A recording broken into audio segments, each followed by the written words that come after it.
মুখ্যমন্ত্ৰীজনে নিজৰ স্থিতি স্পষ্ট কৰক। মুখ্যমন্ত্ৰী এটা কথা কয়, সেইফালে কেন্দ্ৰীয় মন্ত্ৰী বেলেগ এটা কথা কয়। তেওঁলোকৰ দুইমুখী নীতি, স্পষ্ট কথা ক'ব নোৱাৰে।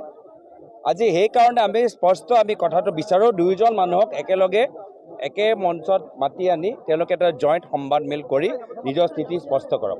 নহ'লে কিৰণ ৰিজিজু ডাঙৰীয়া সাংবাদিকসকলৰ আগত কিবা বেলেগ কথা কয়, হিমন্ত বিশ্ব শৰ্মা ডাঙৰীয়া সাংবাদিকসকলৰ আগত বেলেগ কথা কয়। দুয়োজনকে একে ৰুমত বহাই তেওঁলোকে নিজৰ স্থিতি স্পষ্ট কৰক। মইতো কৈছোঁ দুয়োজনক বহাই দিয়ক, তেতিয়া আমি গম পাম। দুয়োজনক একে ৰুমত বহাই তেওঁলোকে জইণ্ট প্ৰেছ কনফাৰেঞ্চ কৰি ভাৰতৰ ৰাইজক আৰু অসমৰ ৰাইজক স্পষ্টীকৰণ দিয়ক।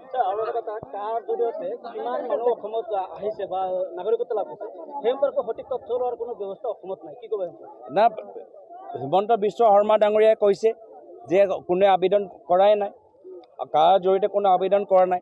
যদি কোনো আবেদন কৰাই নাই তো কা আইন আনিলে কিয়? ইয়াততো আমাৰ অসম চুক্তি লৈ আমি সকলোৱে শান্তিপ্ৰিয় আছিলোঁ। মাত্ৰ আমাৰ NRC ভিতৰত যিখিনি আমাৰ ভাৰতীয় নাগৰিক বঞ্চিত হৈ আছিলে, তেওঁলোকক NRC ভিতৰত সোমাবলৈ এটা সুযোগ দিব লাগিছে। সেইটো কাম নকৰি তেওঁলোকে কাৰ জৰিয়তে এটা বেলেগ এটা সংঘাতৰ এটা পৰিৱেশ সৃষ্টি কৰিলে। তো সেইকাৰণে আমি কৈছোঁ যে এইখন বিজেপি চৰকাৰ তেওঁলোকৰ অসমত বা ভাৰতবৰ্ষত শান্তি নিবিচাৰে। অশান্তি থাকিলেহে তেওঁলোকৰ নিজৰ ভোটটো ল'বলৈ এটা সুবিধা পায়। আৰু আমি কৈছোঁ যে আমি শান্তি আনিবলৈ বিচাৰোঁ, আমি সমাধান আনিবলৈ বিচাৰোঁ। NRCৰ জৰিয়তে সকলোৰ লগত আলোচনা কৰি আমি মানুহক NRC ভিতৰত সোমাবলৈ আমি প্ৰচেষ্টাটো আমি আৰম্ভ কৰিলোঁ। আৰু আজিও যদি আমি কংগ্ৰেছ চৰকাৰ ঘূৰি আহে, ভাৰতৰ ৰাইজে এটা শুদ্ধ NRC পাব।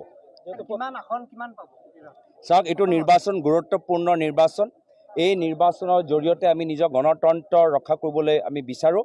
আৰু এই ধুবুৰী লোকসভা নিৰ্বাচন এটা বিশেষ গুৰুত্বপূৰ্ণ, যে যেতিয়া আমি ধুবুৰীত কংগ্ৰেছ দলে জিকিব, সমগ্ৰ অসমত এটা ৰাজনৈতিক ভূমিকম্পৰ সৃষ্টি হ'ব, যাৰ প্ৰভাৱ মাত্ৰ ধুবুৰীলৈকে সীমিত নাথাকে, দিছপুৰলৈকে ইয়াৰ প্ৰভাৱ পৰিব।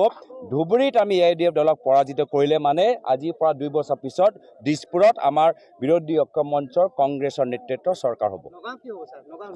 মই কৈছোঁ, আমাৰ চাৰিওফালে আমাৰ নগাঁও পৰিণামটো আমাৰ ইতিমধ্যে কৈছে, চাৰিওফালে ৰাইজে উপযুক্ত প্ৰাৰ্থী